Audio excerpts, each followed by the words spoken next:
Bases dropped on a new edition of Soccer Down here. Gwen's fired up to kick off Thanksgiving week. You know, right on cue. Right on cue. It's like she was ready, had the app up, and she sees that it's live, and boom.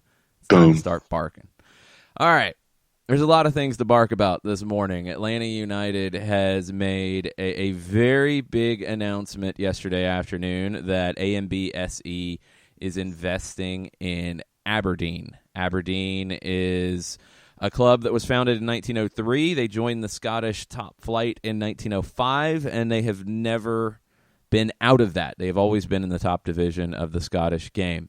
They are the club in Scotland that has won 2 European trophies. They won the Old Cup Winners' Cup in 1983, and then they won the Super Cup later that year. This is the last club in Scotland to win the league title outside of the old firm, outside of Celtic and Rangers. And it's a really intriguing announcement because it's so different than most of the deals that we see that involve a MLS club and a club overseas. So a couple of the differences real quick before we dig into more details. So this is not New York City, Montreal, and Montreal is even a little bit different than the other two, and Red Bull, because you don't have common majority ownership between the two. Atlanta United is a minority investor in Aberdeen, or AMBSE to be specific, is a minority investor in Aberdeen going forward. But that makes it different than the announcements you see that are like a sister club or a marketing partnership or things that don't feel very impactful. This has a financial stake, and I think the biggest difference than what we've normally seen in these types of situations is the financial stake is the American club investing in the overseas club, and that's what's going on here. So when this was announced yesterday, it is part of a watershed moment, as Aberdeen is calling it, for the growth of their club. And it is part of an investment that will see Dave Cormack, who is an Atlanta resident and Atlanta United season ticket holder, become the chairman of the club after its next annual general meeting on December 16th. John, I mean, you follow the game in the UK. You know the dealings of clubs of the size of an Aberdeen. I mean, it's significant on the Atlanta side, but I think today the discussion on the other side of the Atlantic is what this can do for Aberdeen in their goals of growing and ultimately being a club that can challenge the top 2 in Scotland. And when you look at the numbers that were put out in the press conference, where outlay for salaries for players with Old Firm was in the neighborhood of $60 million, and Aberdeen is at $10 million. Right now, you see what Aberdeen is wanting to do. They want to consistently be top 100 in UEFA, and in the press conference, it came out that they're like 175 in the rankings. In the rankings, right? Yeah. So there are different ways that you can try to accomplish these kinds of goals, and to have this kind of a relationship, and as you phrased it, where you have an MLS side and an ownership group investing in the Scottish football team. I found it intriguing. I found it novel. I found it cool from the aspect that you have an MLS team investing, going the other way back over the Atlantic. And Aberdeen knows as a club that they want to improve things. They want to remodel Pittodrie after an incredible amount of time that stadium has been a part of their fabric, and they have training upgrades that they need to do. They need to keep an eye on their day-to-day finances and increase viability when it comes to training facilities and all these kinds of things that make a club want to grow. And to have this kind of a relationship with an MLS side and the parent ownership group it's incredibly novel. And for Atlanta United to be the club that steps up to do that, it just puts another element to the growth of Atlanta United. And I admit that I'm trying to figure out how to phrase things other than to say that this is a very, very cool moment for both MLS and for AMBSE because of what it does to not just the game in each country, but to the game on a global scale. And so it's bigger than that, and it's going to be more impactful than that. This is not it's not a huge amount of money, but it's a deal that can have a huge amount of impact on two clubs that are in very different situations in their lifespan, but ultimately can both learn from one another and gain from one another. Let's hear a couple clips from the press conference that has just concluded in Scotland. This is your soon-to-be chairman of Aberdeen FC, David Cormack, on what the next steps are. The other thing as well that for us is important is looking at football worldwide. I think you're going to see a lot more collaboration take place worldwide. The economies of scale, for example, and I'm touching on the Atlanta relationship between their great capabilities in America and South America and our ability to tap into Europe from a scouting perspective kind of makes sense. What we're going to do is take the next 90 days getting Cormack Park done, and as those of you who've been out there, there's a bit of mud out there. There's still some work to be done out there. It's been a Herculean task to get that done, and but we've got it done.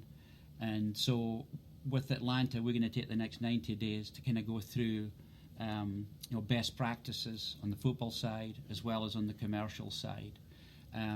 Darren and I have known each other a few years now, living in Atlanta. My family are season ticket holders there, and as I came back on the board, Darren and I we've nurtured this relationship for about 3 years now, Darren. Longest sales cycle I've been involved in. But got to know the Atlanta people. They've been here, number of visits, including their director of football, Carlos Bocanegra. He had his team here last week doing a best practices with our academy people as well. Rob Wicks, our commercial director, Rob was out last year as we look at our stadium plans to take a look at best practices, and there's no better example in my mind anyway of that and what Atlanta has done from zero to get 54,000 average crowds. Here we go. So Dave Cormack mentioned the opening of Cormack Park, which is their new training facility at Aberdeen, and it's been in the works, and as he said, it's open, it's being used now. Still some mud on the ground and still some things to get done, but some of the specifics on this, and this is what's so interesting about the synergy between the two clubs for me, is Atlanta United has built a training facility that is among the best in the world, and now you have one at Aberdeen that they learned a lot from Atlanta United in this process. Aberdeen's also about to start building a new stadium, and they expect to learn quite a bit from what Atlanta's done. Is the Aberdeen new stadium going to be as big as Mercedes-Benz Stadium? No, it's going to seat around 21,000. But some of the different elements that they've learned from what Atlanta's went through will be big. A couple of the features at Cormack Park, the new training facility for Aberdeen, I mean, they mentioned things like 10,000 additional hours every year. So instead of having to get on a bus to go to their different training facilities or different fields or what have you around the city, they're at home. They don't have to go traveling around. More on-pitch time for the academy players, and the academy is a huge selling point on this deal in terms of what Aberdeen develops. 43,000 sport-specific performance meals will be served annually to their professional players and staff by their catering partner. That type of stuff, like, you kind of take it for granted, but when you're able to not just provide a meal to your players, but to provide the right meal to your players, the right kind of meal to recover after training, after games, after a long session, the right type of meal in a preseason situation, all those types of things that the narrow margins of being successful now in the game.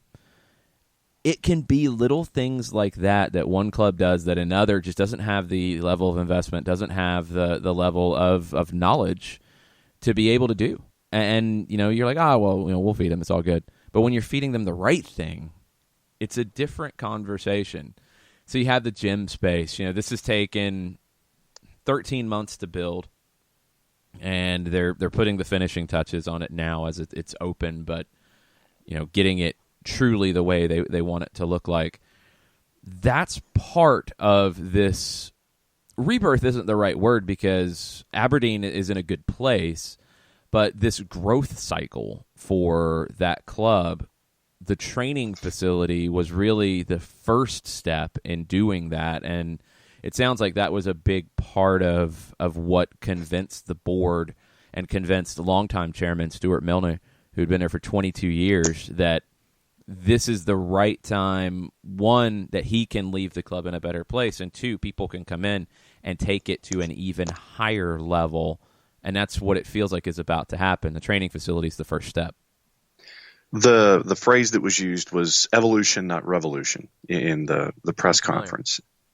And the final figure, yes, the final figure, according to the Evening Express newspaper on an article that came out a couple weeks ago, close to £13 million as the Dons opted to upgrade a professional pitch to a hybrid surface with undersoil heating, initially budgeted at $10 million. And interesting note down in the article, and Dave Cormack was quoted, 2 players wanted to see the place before signing back in the summer as they were being courted by other clubs. They needed to see this was going to be a reality. Sound familiar? Yeah, also sounds very, very familiar. I mean, this is all part of the process. And if you're going to get to where Aberdeen wants to get to, which is to be one of those top 100 clubs in UEFA and to be a challenger in Scotland, one of the things that Cormac mentioned was getting consistently to the group stages of the Europa League. And that's going to be that next step in that chain of advancing the club. It's not easy to do. You have to go through multiple qualifying rounds to get there, but you have to have the strength behind it to get to this point.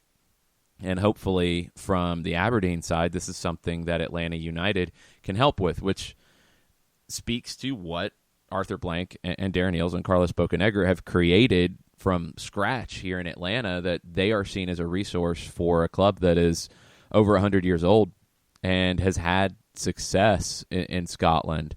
Not the level of success they are hoping to get to now, but a successful club and a well-run club. And that was something that Darren Eales mentioned in his statement that we're about to play. It's a little over 4 minutes, but it's Darren's introduction to Aberdeen and to the club.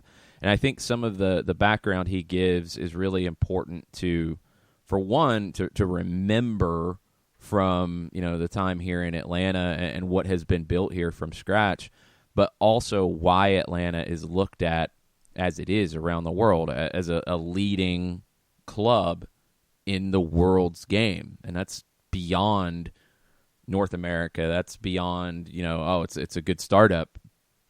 That's where Atlanta United is right now, and that's what they're hoping to provide to a club like Aberdeen. Here's Darren's statement. Thanks, Dave.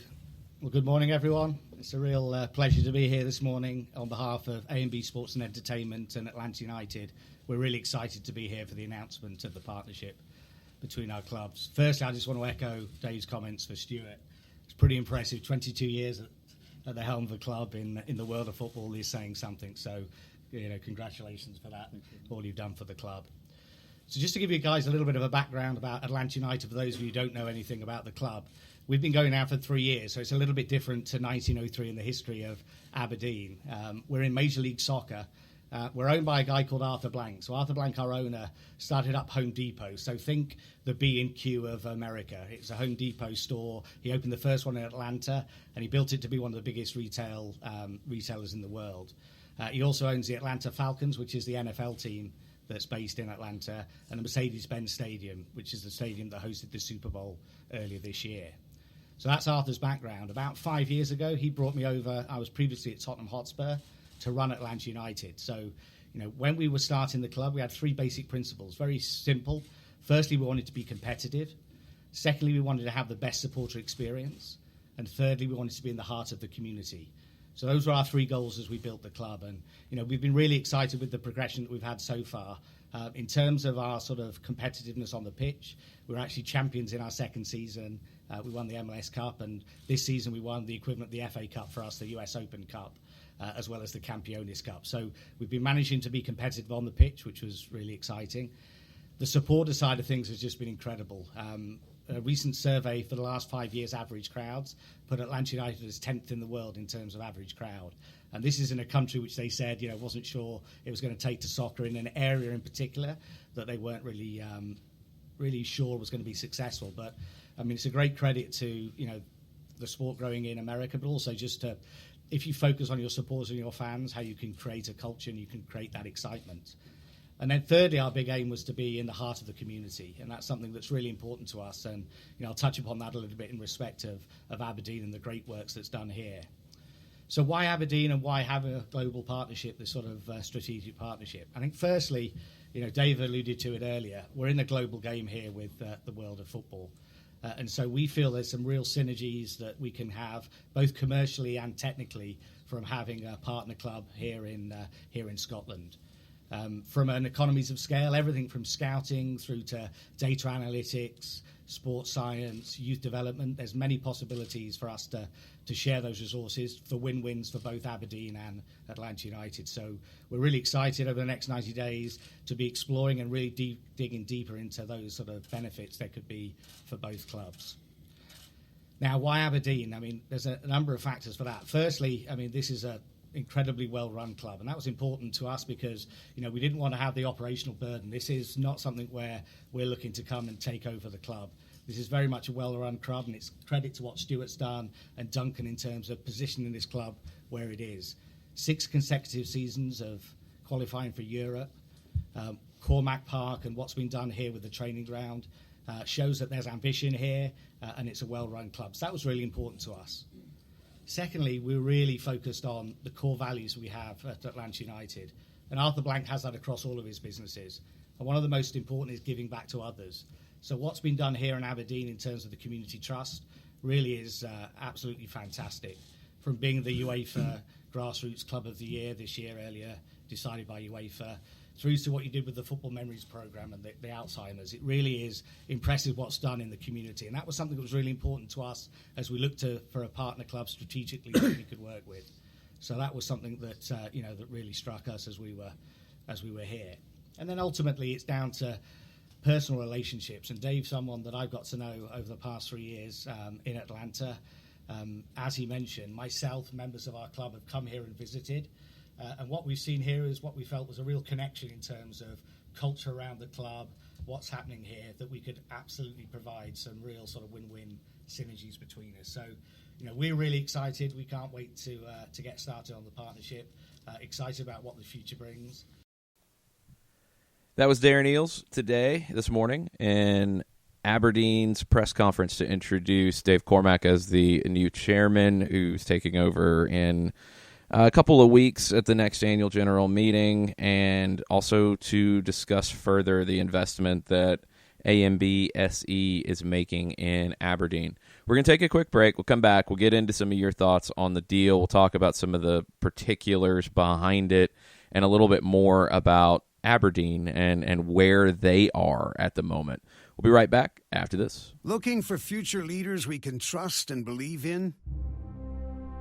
Look no further than the high school student athletes right here in Georgia. High school sports teach young people how to be effective leaders. It begins by making their grades and being on time for practice. It includes learning to listen, following directions, accepting responsibility, being a good role model.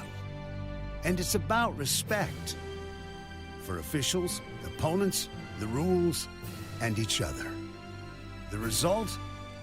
It transcends sports. It gives us hope for the future. High school sports. there's so much more than just a game. This message presented by the Georgia High School Association and the Georgia Athletic Directors Association.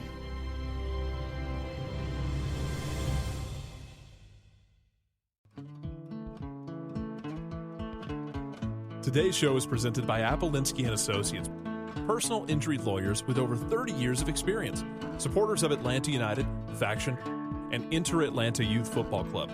If you've been hurt in a wreck, contact Steve today at steve@aa-legal.com or call in 24/7 at 404-377-9191. The initial consultation is free.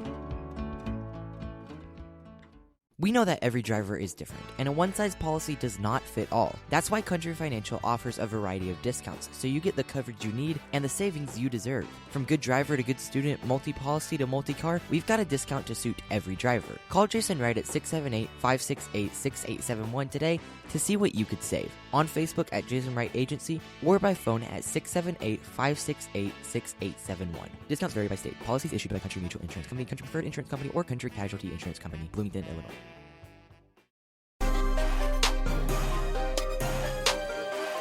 Welcome back. Soccer Down here. November 25th edition.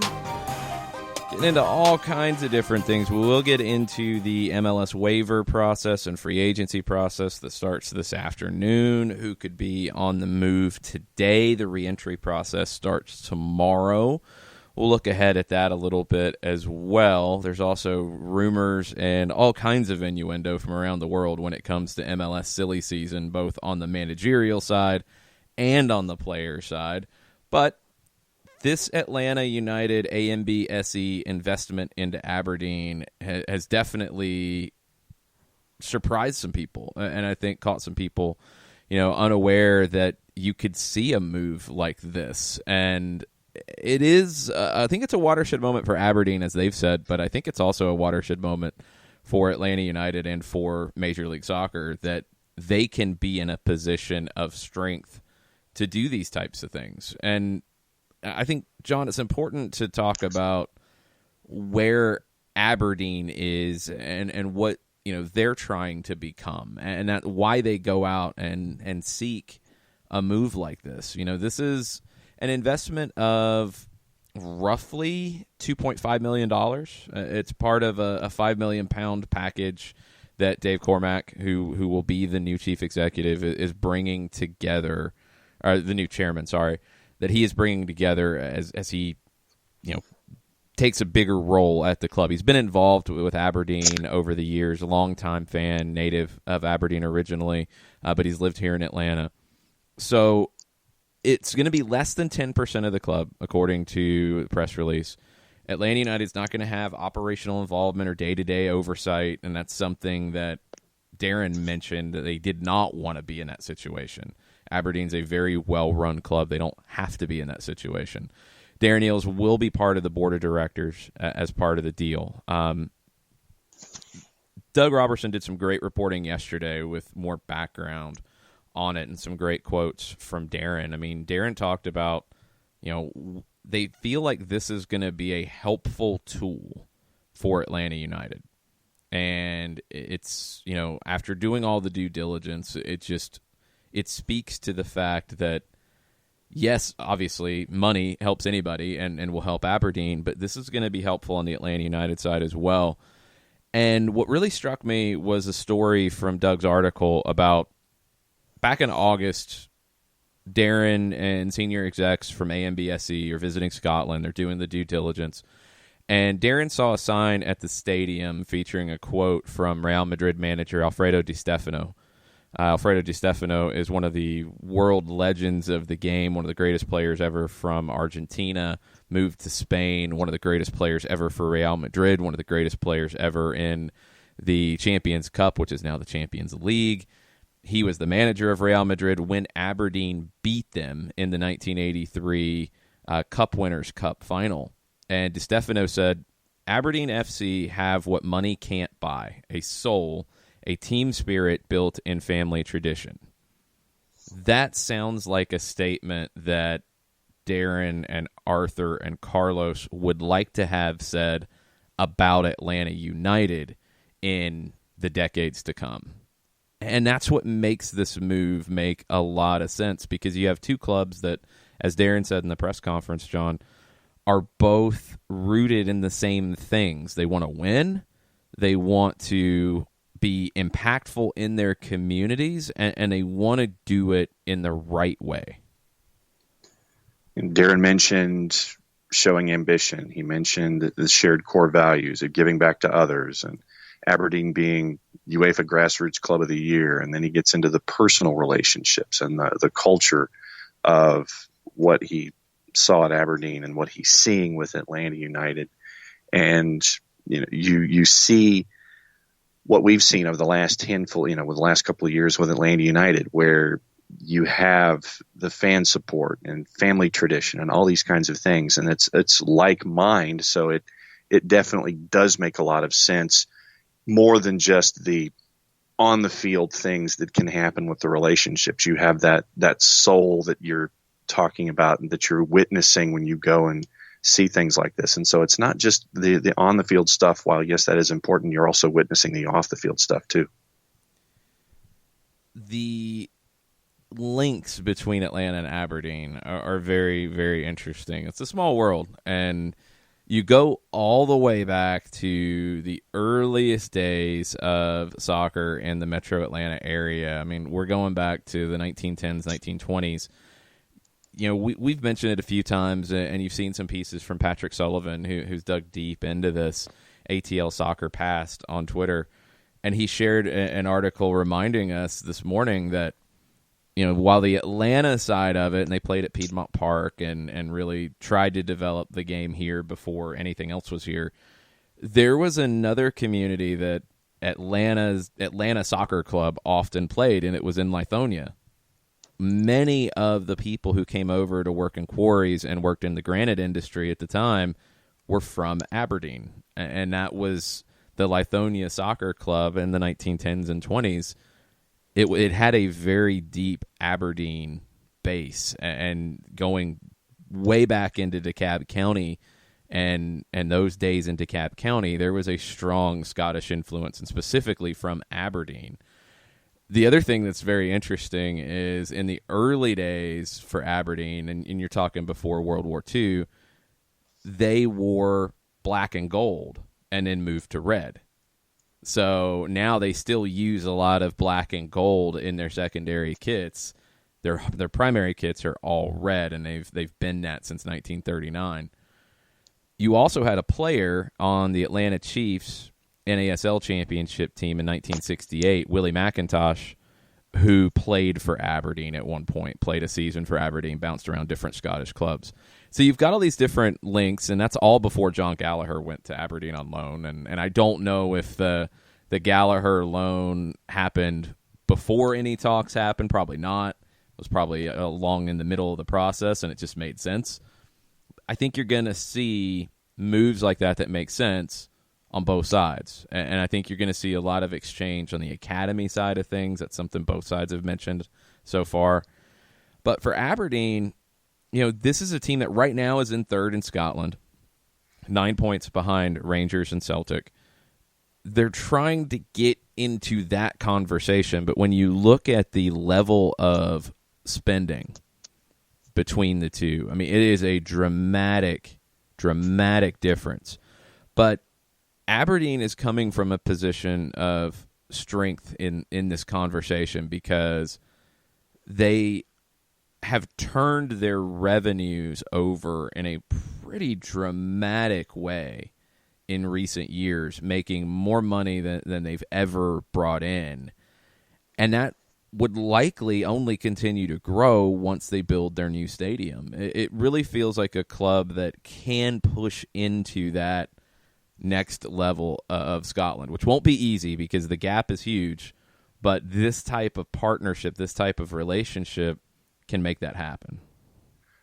And I know that Jared Smith probably can speak to this better than I can, but I think that with the financial problems that we're witnessing right now with Rangers all over again, I think that you have an opportunity to, if not to close the distance between yourself and the top two. So There is an Rangers side of it, because you're not trying to get there by other clubs falling down. You're trying to get there by rising. And if Rangers falls out of it and you become second by default, I don't think that's what Aberdeen is shooting for here.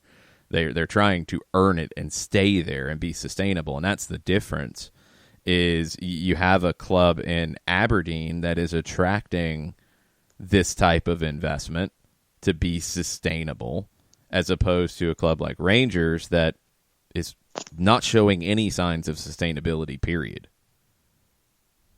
What you're seeing is two ways of going about things. One, going about things smartly and growing incrementally, back to the evolution, not revolution part that we were talking about in the first segment. And you're seeing basically how to and how not to. And with Aberdeen, you're seeing the how to build and how to do it incrementally to get to a place that you want to get to. And what we saw this morning with Dave Cormack and Darren and Stuart Milne is that next step in that process, I think.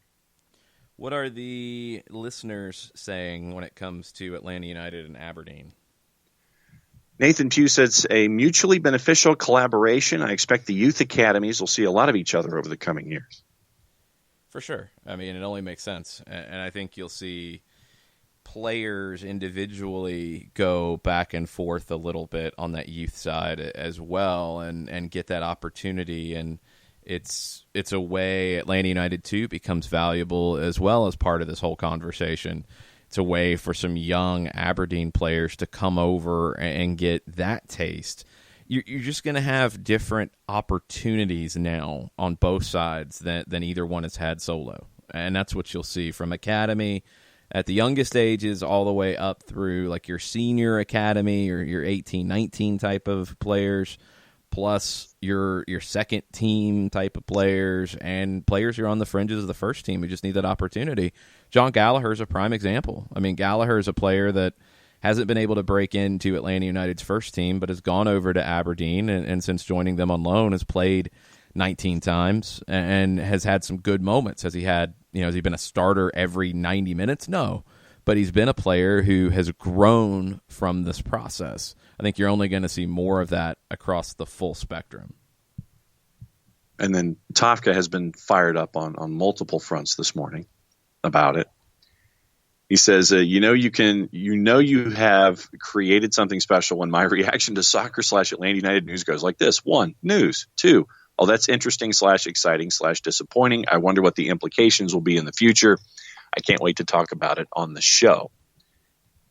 And then he says, Mr. Milne's tone in the presser was a bit odd, like a mild and unfunny I'm guessing he meant self-deprecation, because the word is deprivation. I think Tafka meant deprecation. I don't know who Stuart Milne well. I mean, but you're talking about a man who has been the chairman of the club for 22 years and loves it.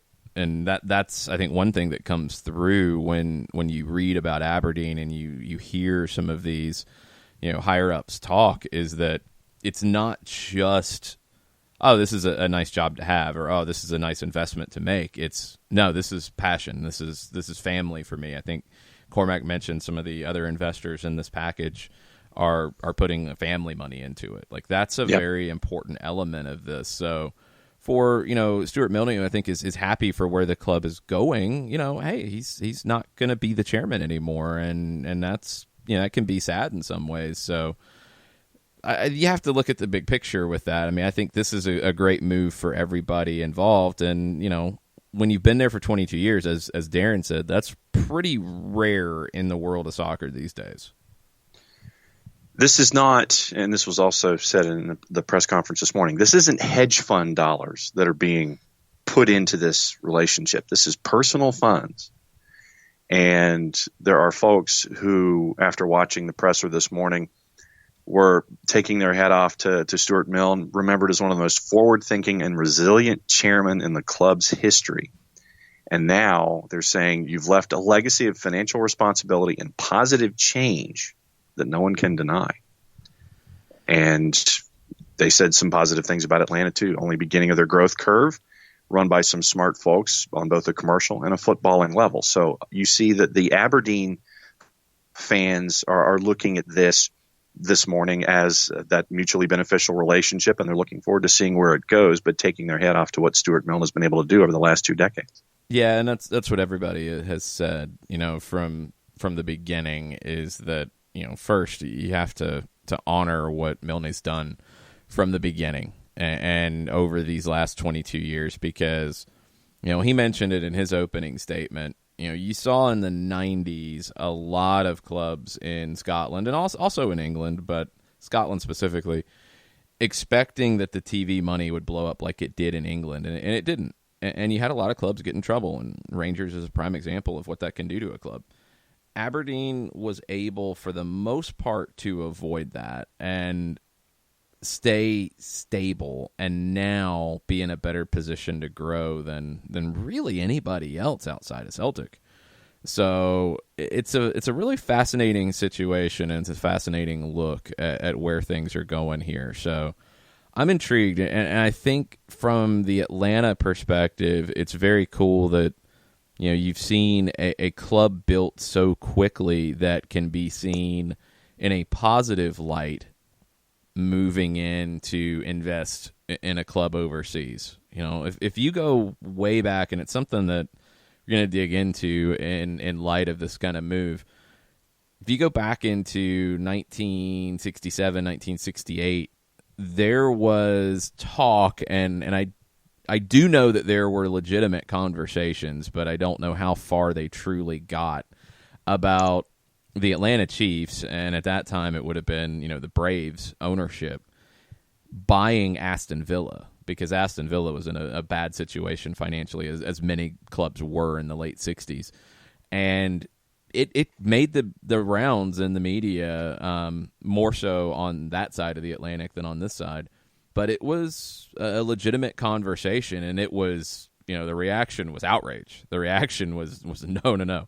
And look, now things have changed a lot in terms of just foreign investment as a whole, but also the reaction to American investment, and in this case, not just an American investor, because you didn't have somebody come in and buy the club. You had a strategic partnership that includes an investment. That's a whole different conversation, and it's being very well received on the Aberdeen side of things, and that's great to see. Mike Ruiz thinks it's a great collaboration. We can share tips with each other to the effect of rising tide lifts all boats. And also, he mentions Gallagher playing starting quite a lot. Curious to see how this goes. Also, when's Atlanta United or AMBSE going to buy 10% of River? Ha! Yeah, I don't know about that one. Buying into Argentine clubs is a whole different conversation. So hold on to that one. And remember, Darren talked about clubs being well run. There's not many in Argentina that are going to fall into that type of conversation. So the rising tide lifts all boats, absolutely. It's important that you're going to see both sides benefit here, and that's the ultimate goal, because it doesn't make any sense just to throw money at it if there's not going to be a benefit on the Atlanta side. It doesn't make any sense for Aberdeen to take that kind of investment on if they're not going to see a benefit. And it's not the type of money that we're talking about that, well, just the money is all you need. I mean, Rangers is at a point to where they're looking for just cash to operate. They're just looking for straight up cash. This is strategic, and that's the key to it, is that this is not just cash being thrown at something. This is a very strategic play on both sides. So it's exciting.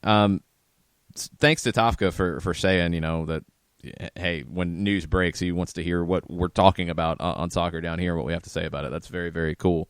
And had that happen quite a few times with this kind of announcement. So very cool. Thanks, you guys. We'll get deeper into it with more questions if you guys have them in the second hour. But we're going to get into MLS silly season in the next segment. What comes up today when it gets into the waiver draft and waiver process and free agency process that opens up today. Who's available? We'll talk about all that and more right after this.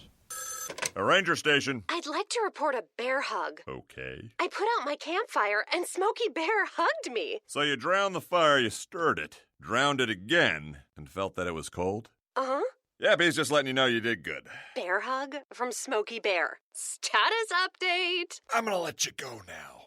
There are many ways to start a fire, but one sure way to put it out.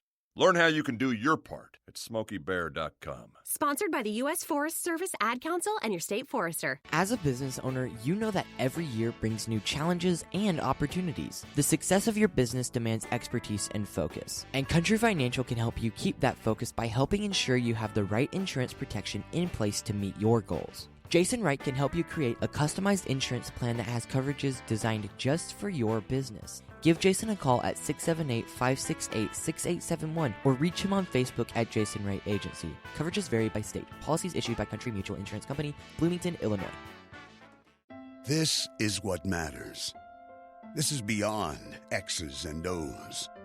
This is the difference mutual respect makes. This is what character looks like. This is what defines us in Georgia. This is sportsmanship. School sports.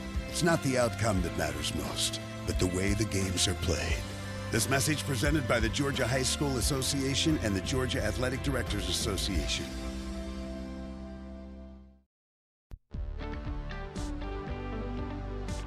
If you've been hurt in a car wreck, contact my friend Steve Apolinski of Apolinski and Associates.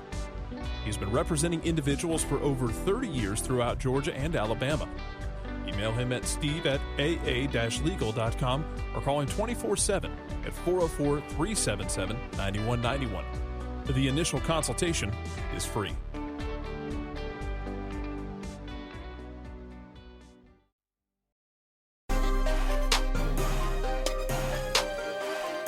Welcome back. November 25th edition, Soccer Down Here. We'll get into more of the Aberdeen conversation in just a bit, and I think Aberdeen updates will have to become part of soccer over there, and Yes. crumpets and espresso and everything going on around that, now that Atlanta United fans will have a emotional investment in Aberdeen. Very cool, very cool. I'm excited to see this relationship grow, and as everybody said this morning, over the next 90 days, everybody will be working together to figure out what some of those next moves are going to be and what some of those shared best practices are going to be. One thing that Aberdeen will not be able to help Atlanta United with is preparing for a waiver process. Don't really have anything like that in Scotland. Don't think they want anything like that anytime soon. So the waiver process starts today in MLS. Now, these are players who didn't fall into the free agency group, didn't fall into the reentry group, and are available in a draft type of situation. They used to call it the waiver draft, but they've decided to go from draft to process with all of their off-season player moves. And all right, we'll follow along. It's going to start at 3:00, and Cincinnati has the top pick. Miami and Nashville fall in at the back of this draft, and they did at the reentry draft, but remember, Miami in the Victor Ulloa deal got the number 1 pick in the reentry process tomorrow from Cincinnati, and I'm intrigued to see how they use that. Atlanta will pick 21st in both of these processes. So who is available? That's the question that a lot of people have had, and the waiver one is maybe the biggest mixed bag of the different processes. So free agency, you're dealing with veterans. You're dealing with players who are 28 years old or older, players who've been in MLS for 8 seasons or more. You kind of know who we're talking about there. The reentry draft, reentry process is people who are option declined, 23 years old, minimum of 3 years, out of contract players who are minimum 25 years old with 4 years of service, or free agents that say, no, I'll rather go into a process as opposed to free agency, which doesn't make much sense.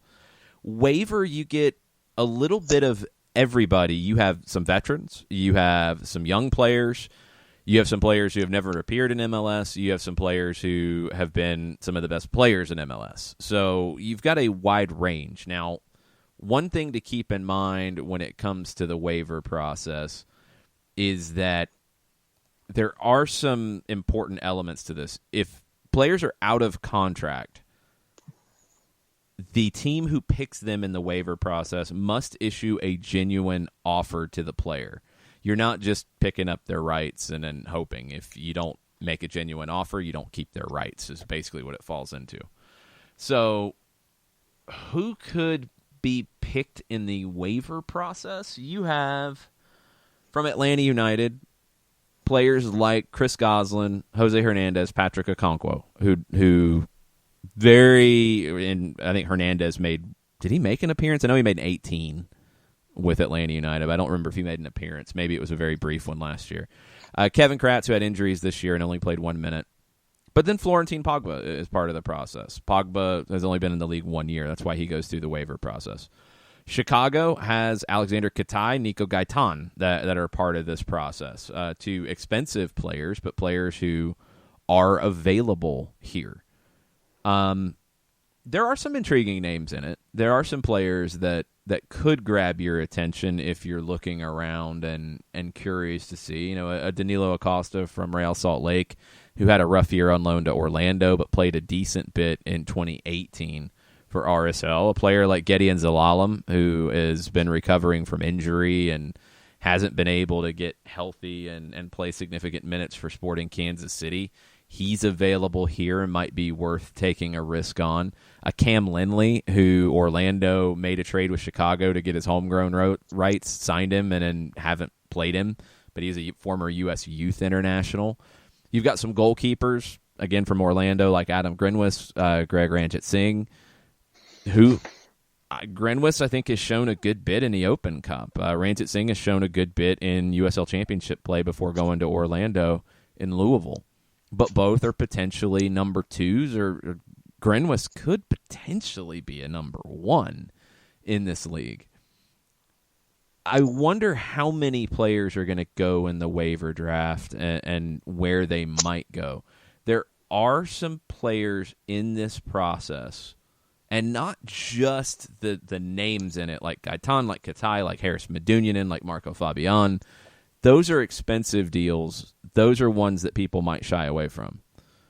But other players in this, there are a number that I could see move if teams don't want to wait and hope that, hey, maybe this guy doesn't get picked and then we can just offer him whatever.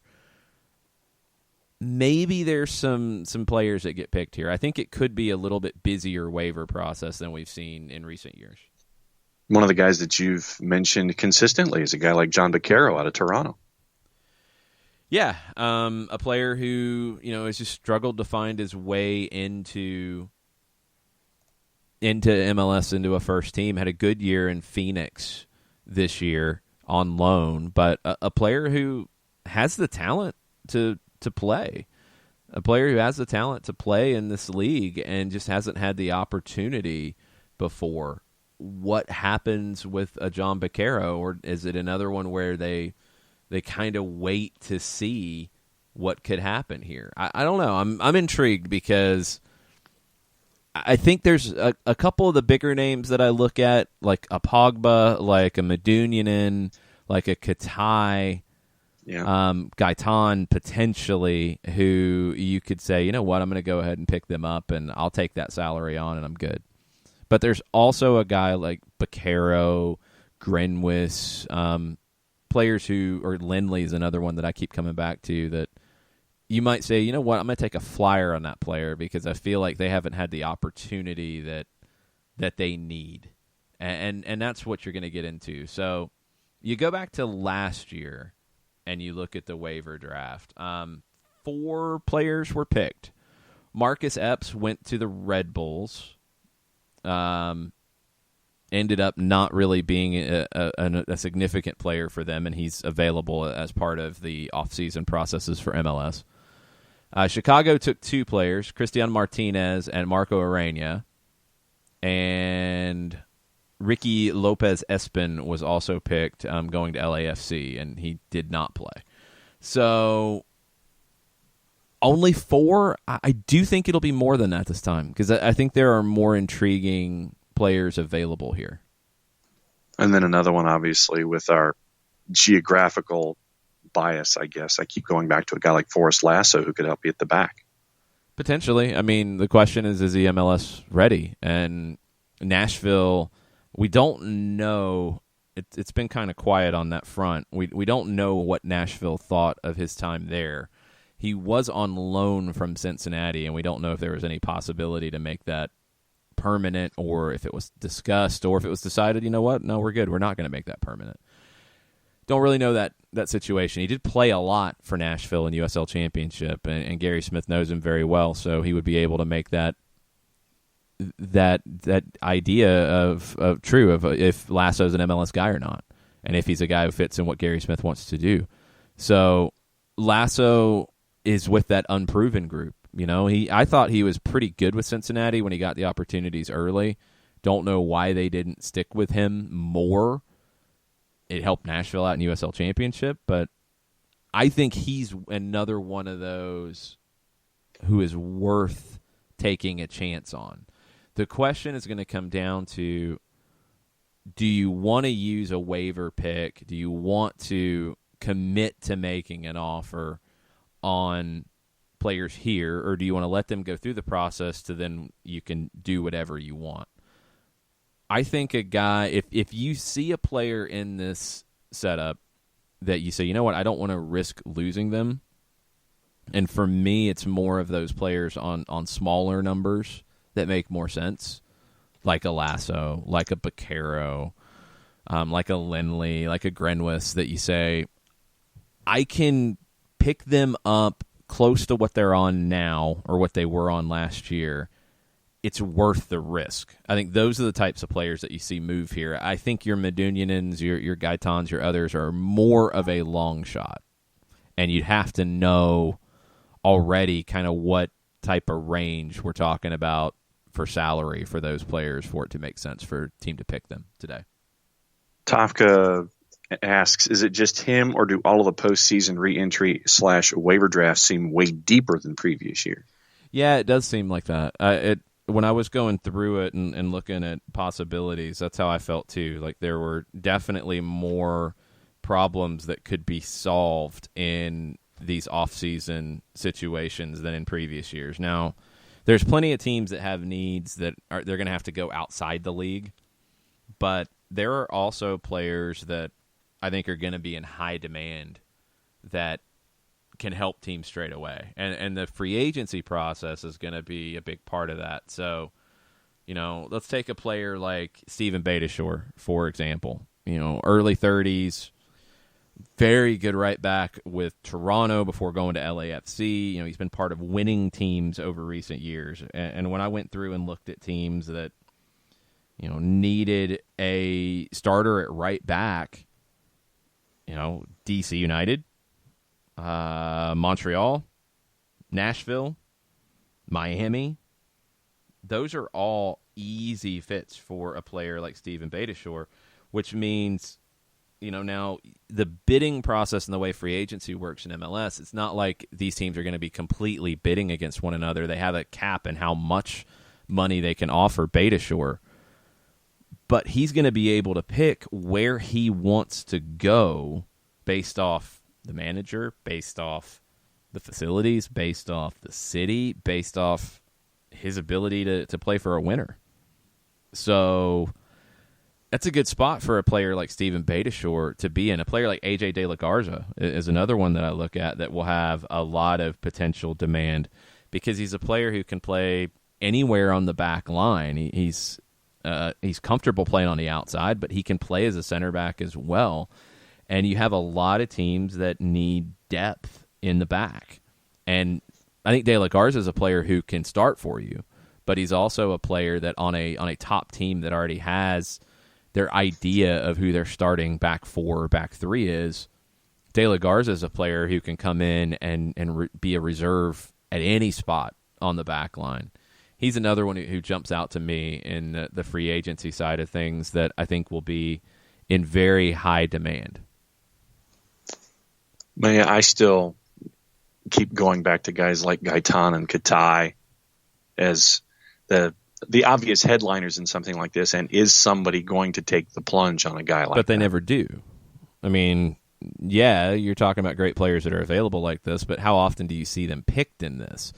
More often, you see players like that picked in the reentry process because of the way it goes down. The reentry process, you know that you are, if they had an option declined, for example, and they're in the reentry process, you're picking up the option. You're basically picking the player. You're picking up the option. If they're out of contract, you have to re-sign them at least at their previous salary. So you know exactly, all right, this is what I'm picking this player up for. It's a little more cut and dried, and those are players that'll be available tomorrow in the reentry process.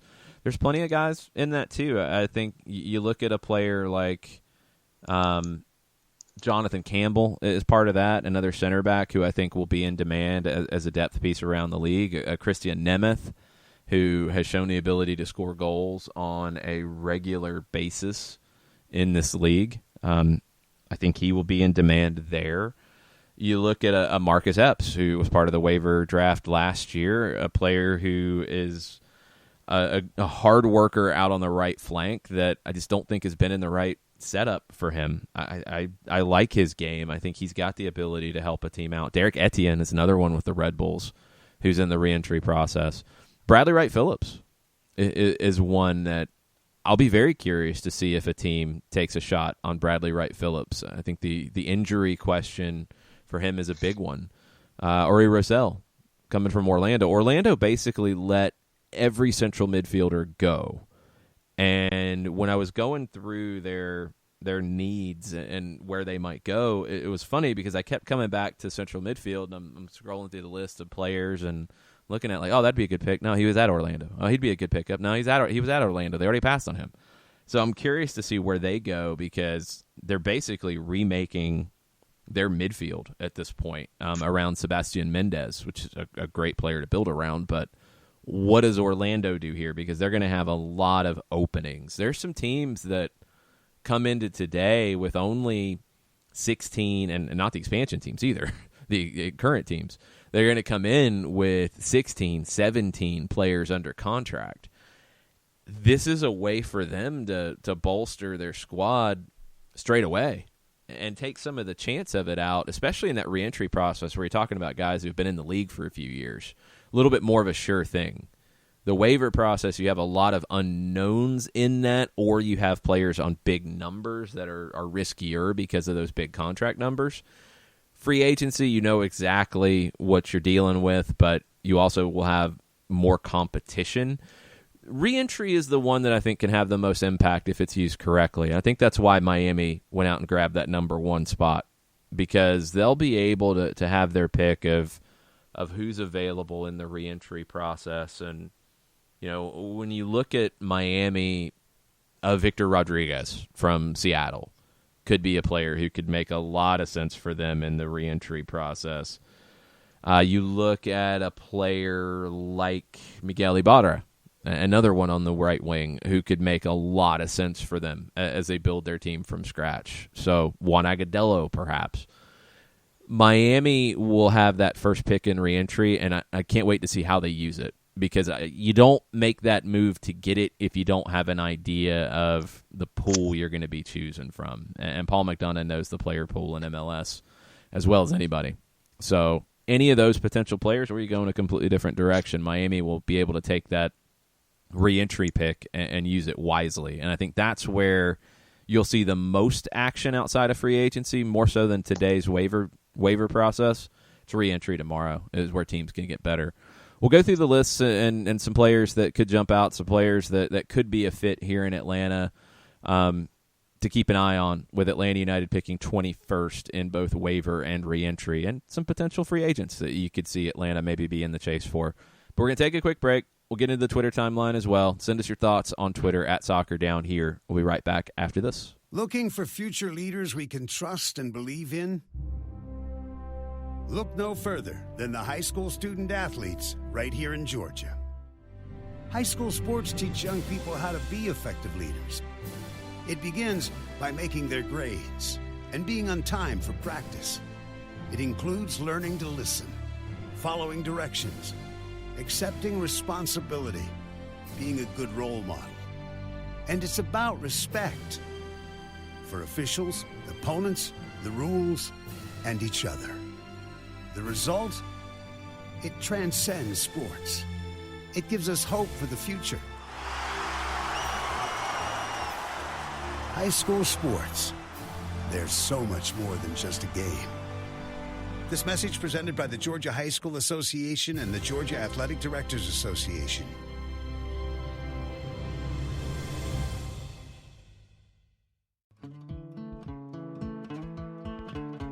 Today's show is presented by Aberdeen Associates, personal injury lawyers with over 30 years of experience, supporters of Atlanta United, Faction, and Inter-Atlanta Youth Football Club. If you've been hurt in a wreck, contact Steve today at steve@aa-legal.com or call in 24/7 at 404-377-9191. The initial consultation is free. We know that every driver is different, and a one-size policy does not fit all. That's why Country Financial offers a variety of discounts, so you get the coverage you need and the savings you deserve. From good driver to good student, multi-policy to multi-car, we've got a discount to suit every driver. Call Jason Wright at 678-568-6871 today to see what you could save. On Facebook at Jason Wright Agency or by phone at 678-568-6871. Discounts vary by state. Policies issued by Country Mutual Insurance Company, Country Preferred Insurance Company, or Country Casualty Insurance Company, Bloomington, Illinois.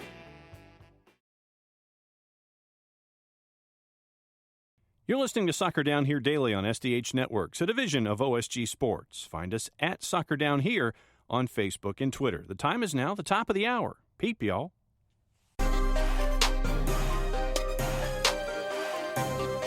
Welcome back. Soccer Down Here, November 25th edition.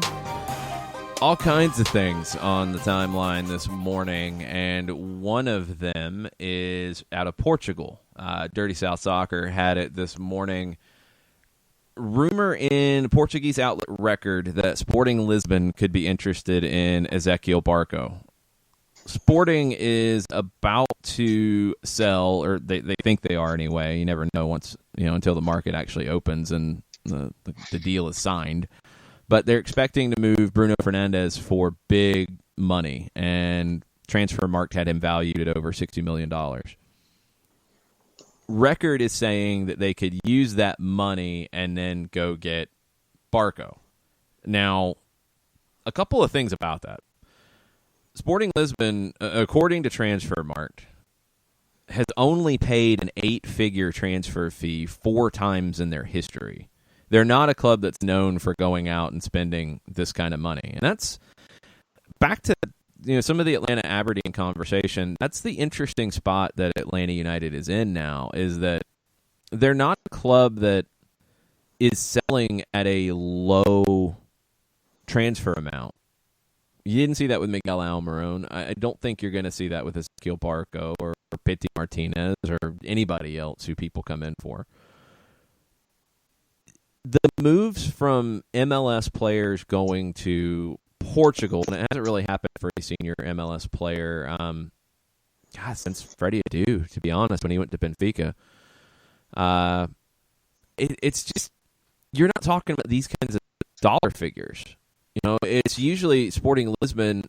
Again, they've only paid 8 figures 4 times, according to Transfermarkt, and the most they paid is 13.5, reportedly, to Wolfsburg for Bas Dost in 2016. Bruno Fernandes was just over, I think, 11 million a couple of years ago. So Atlanta United is not making the small sale to an in-between club in Europe. At least they haven't been.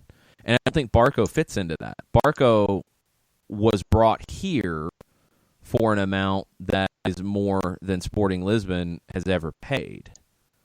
So this would take a big change in Sporting Lisbon's kind of MO for this to make sense. It feels to me that the trajectory Barco is on, both from what he's done in Atlanta already and what you expect him to do in 2020, alongside what he's done for Argentina at the U20 World Cup and now factoring into the U23 team and could be in the Olympics this upcoming year. And what he did at Independiente, that's put him, it feels like, and it could be wrong, I mean, Sporting could really break the bank on this, but it feels like it's put him beyond that type of move. A lot of times you see players go to Portugal or to the Netherlands or to Belgium as the introduction point to the big leagues, the big time. I think Atlanta United has gotten to a point quickly that it's either at the bottom of big time or it's ahead of those types of teams because they've already made those kinds of moves. Bringing in a Barco at the amount of money that you brought him in for ahead of 2018, that's the kind of move that the Sporting Lisbons and Ajaxes and PSVs would make. Not to buy him from Atlanta. It would have been to buy him from Independiente. So now it's like Atlanta is part of that mix, buying young talent, developing it, and moving it on for a larger amount. And that's where I think you're going to go here.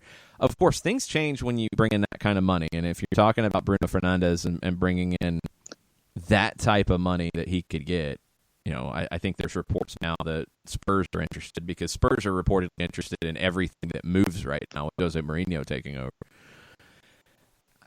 It feels like Atlanta's in a different place than this kind of move. Could be wrong, but I'm not necessarily buying it at this point unless it is a move that is more than double Sporting's largest ever outlay. And then I don't know where their profit is when they sell Barco, because you don't go to Sporting to play your whole career if you're a player that is tracking up like Barco. Like, that's another stop along the way. So if Sporting comes in and pays 30, 25, 35, whatever the number is having to be, how much can they profit down the line on that? More so than what Atlanta could do by holding on to him another year. I'm a little skeptical of this move because it feels like Atlanta United passed this kind of move with moving players to a Sporting Lisbon level club. Yeah, I agree with you there. Dan James says he's not ready for Barco to go. Obviously, if the money is right, then fine. With the injuries and the international duty, it feels like we've only seen glimpses of what he can do. If he stays another year, I think the investment would mature further. Selling now seems early. Yeah, 100%. That's exactly where I'm at, too. I mean, the amount of money it would take to sell now would be a lot of speculative money on the other side. And I don't know if there's anybody who would be willing to do that at this moment. I think if you get through a 2020 season with a healthy Barco, with a team that is expected to be competing for the CONCACAF Champions League, a team that's expected to be competing for all trophies in the United States, and a year for Barco where you're going to have an Olympics that he's already been part of a U23 team at 20. You're going to have a Copa America this summer that maybe he factors into that too. You never know. These are all possibilities right now for an Ezequiel Barco in 2020 that would dramatically increase the amount of money we're talking about for a player of his caliber. That's the only Barco comment on the timeline. We have other folks with other things. Where else would you like to go? What else do we have on the timeline? We have some thoughts about Aberdeen, and we also have a question from Katie Weaver about Copa Libertadores. Okay. Bring them. Well, okay, I guess Gwen's fired up about hearing about the Copa. But let's start with Katie with her Aberdeen question. She says, I know you've mentioned that the AMB Dons relationship isn't like CFG or the Saputos, but are there similar examples of this kind of thing elsewhere in the world? And who's organizing the Scotland road trip for Atlanta United fans? I don't know about elsewhere in the world. I'm sure there are. But, in MLS, you don't have anything like this. And in the history of American soccer, I don't think you've had anything like this, where it is the American side not taking over a club, not an American owner buying a club, but an American club's owner investing in a club. It's just a different setup, and it definitely feels more like that strategic partnership type of situation, but definitely not just a marketing partnership. It's not just an announcement to say, we're going to send some academy players back and forth, and we're going to sell some shirts, and we'll have a friendly, and we're going to put your logo on our website. It's more than that. It feels like a smart investment, because that's, I think, ultimately what the idea is here. It's an investment by AMBSE into a club that is well run and has the potential to grow. And that's why you invest in something you think is going to grow. Aberdeen right now, and the Ranger stuff fits into it just from the perspective that it's going to open up a door for Aberdeen, who has been right there behind that too. Darren mentioned it. You're talking about a club that's been, qualified for Europe out of Scotland last 6 years. Now they've got to start getting into those group stages in the Europa League and bringing in that type of revenue to kick up a notch. But this is an investment with the potential for growth, but also an investment that will bring lots of things to the table. It increases your scouting network in Europe. It will give your academy players opportunities. It will give your Atlanta United 2 players opportunities. It'll give your players on the fringes of the first team opportunities. It just broadens the reach of Atlanta United. So I love it. I don't know what the actual financial investments are with situations like we've seen with Chelsea, for example, where they've had clubs that they don't run, but have been where they've sent players on a regular basis. I want to say Royal Antwerp in Belgium, but I could be wrong. Clubs like that where they send players on a regular, there could be an investment there. It wouldn't surprise me if there was. You have those situations, but from an MLS perspective, this type of relationship, I don't think it's ever existed. Natasha and Katie Weaver with their Copa Libertadores questions for this morning. Natasha at Kitchen Witch ATL. She says she got the Fanatis trial in order to watch the Copa Libertadores final, and wow, you promised me bananas, and that match delivered a banana split. Yeah, the thing was crazy.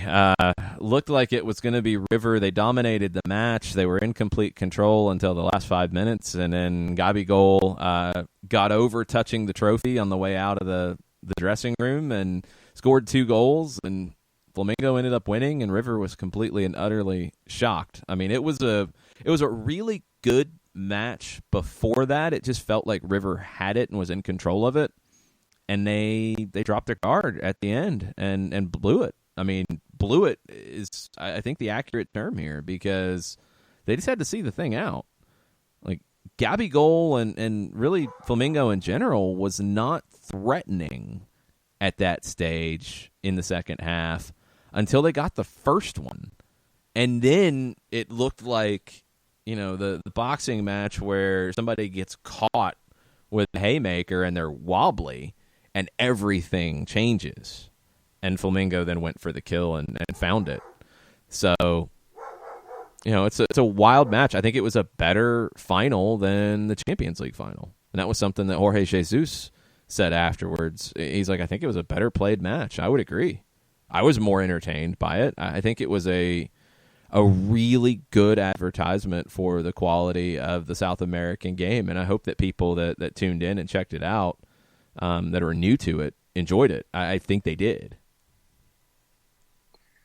Katie says she couldn't watch it. She saw that Rio looked bonkers with Flamengo fans, which was cool. Her question is the over-under on Gallardo moving on. The over all the way. It's just where is going to be the question. I think there's so much demand for him now that he's going to move on. He's been at River for a long time. There's really, outside of winning the league title, there's really nothing else for him to accomplish there. So does he want to see out the rest of the Superliga season and wait and see what he could get in Europe in the summer? It's possible. The Miami situation is still a huge question mark as to who they're going to announce and when they're going to do it. Gallardo's profile fits what they've said, but you've got quotes, emerging of Gallardo's agent, saying that the potential for him to go to Miami makes him laugh. So is that a bluff? Is that true? I mean, when Gallardo's getting mentioned with Barcelona, yeah, you're talking about something completely different. So I don't know. I think he's moving on, but I just don't know when and where. And the Miami question mark is just a giant one when it comes to what they're going to do moving forward. And they're not the only ones. I mean, you've got now on just the coaching carousel side, Glenn Crooks backed it up, but you had rumors from ESPN that Dome Tarrant is drawing interest from other MLS teams. Who could that be? He doesn't really fit the profile of what Miami has said they're going to do, but could Dome Tarrant end up in an Orlando or in a Chicago or in an RSL? All are possible. All have openings. When it comes to RSL, KSL in Salt Lake City reported that the talks between Jason Kreis and Real Salt Lake, quote, have deteriorated. And, quote, Kreis is no longer in contention for the job. And jobs, because he was in contention for the general manager job as well. KSL cited an unnamed source with knowledge of the situation. So, okay, RSL's back to the drawing board.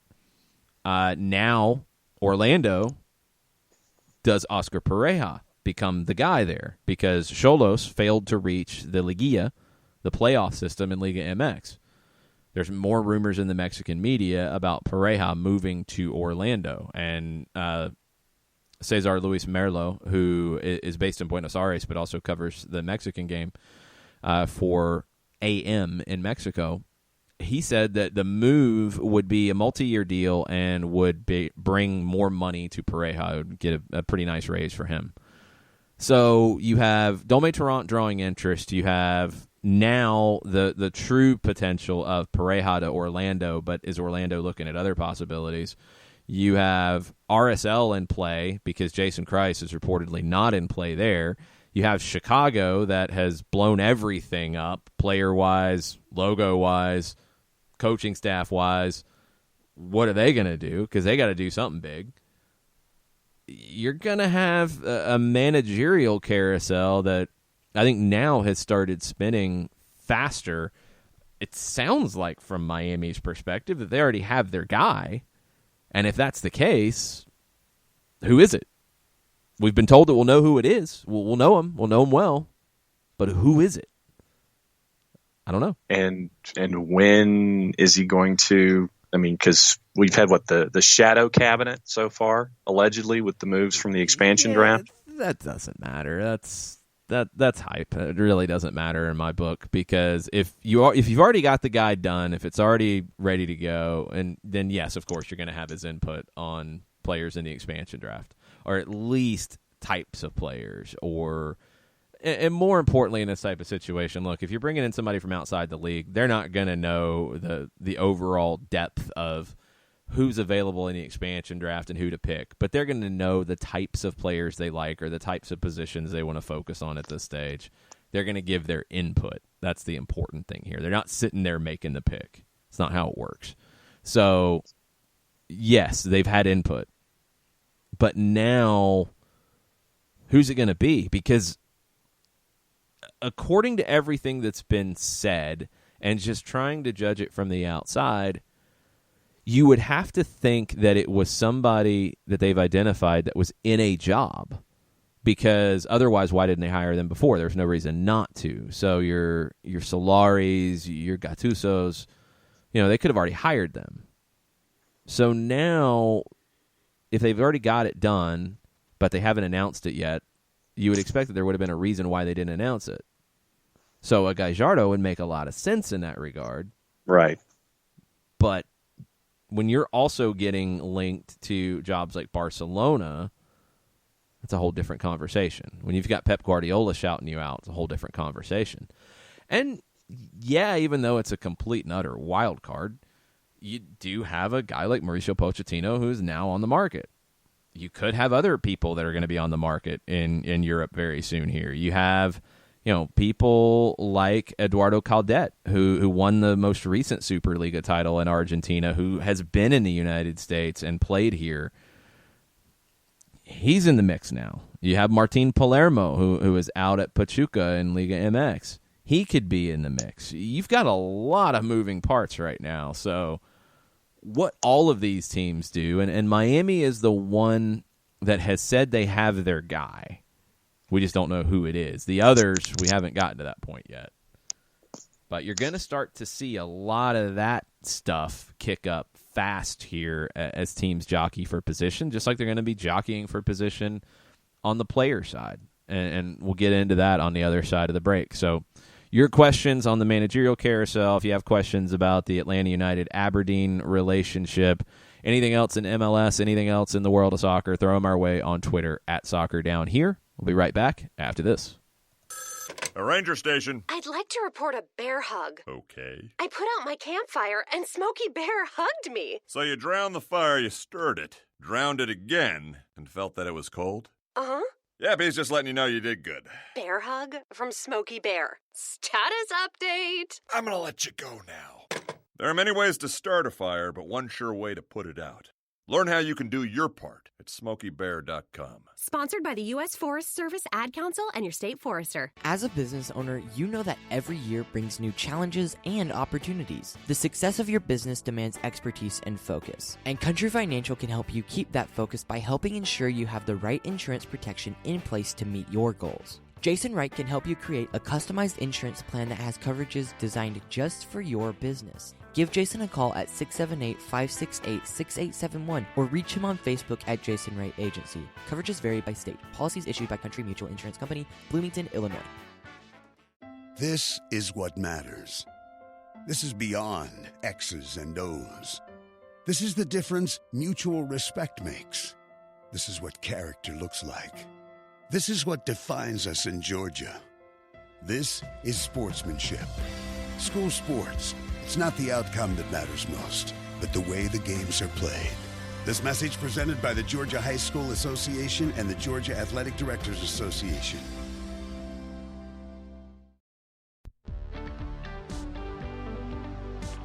If you've been hurt in a car wreck, contact my friend Steve Apolinski of Apolinski and Associates. He's been representing individuals for over 30 years throughout Georgia and Alabama. Email him at steve@aa-legal.com or call him 24/7 at 404-377-9191. The initial consultation is free.